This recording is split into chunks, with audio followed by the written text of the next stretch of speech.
అదే అది sir Polavaram SC గారికి రాశారు సార్.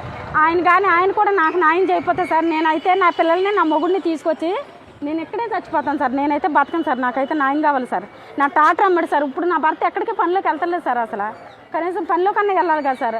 అందరూ కూడా సార్ లైసెన్సులు వేసుకుని అన్ని అధికారంగా గట్రా మాట్లాడతాం కదా సార్. నాలాంటి పేదాన్ని చూడనప్పుడు ఎందుకు సార్ వీళ్ళందరూ అన్నిటికన్నీ వేసేసుకుని మాకు అధికారం ఉంది అలాగా ఇలాగని మాట్లాడతాం కదా సార్.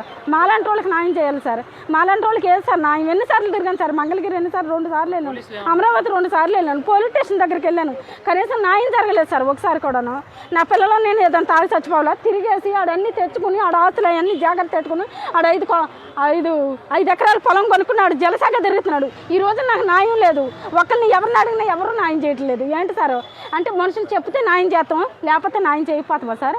అంటే 20 మంది నెంబర్లో తెచ్చినప్పుడు 20 మంది రైతులు కూడా వీడు తప్పు చేశాడు ఈ డబ్బులు వీడికి ఇవ్వమని అన్నగాని లెక్క చేయట్లేదు సార్. ఆడు 2 టాట్లు లెక్క లేకపోతే సార్ నేను ఎలాగ పురుగుల మందు తెచ్చుకున్నాను అదే తాగి చచ్చిపోతాను సార్. నేనైతే బతకను సార్. నేను నా 2 పిల్లలు ఫస్ట్ ఇయర్ సెకండ్ ఇయర్ డిగ్రీలోకి వెళ్ళదు సార్. ప్రకాశం కాలేజీలో తీసుకురమ్మ డబ్బులు తీసుకొస్తానే నేను ఫీజు కట్టించుకుంటాను అన్నారు సార్. ఎందుకు సార్ ఇలాంటి బతుకు? ఎన్నిసార్లు తిరిగాను, ఎన్ని చోట్లకి వెళ్ళాను నేను. కనీసం నన్ను ఒక్కడు కూడా పట్టించుకుంటలేదు.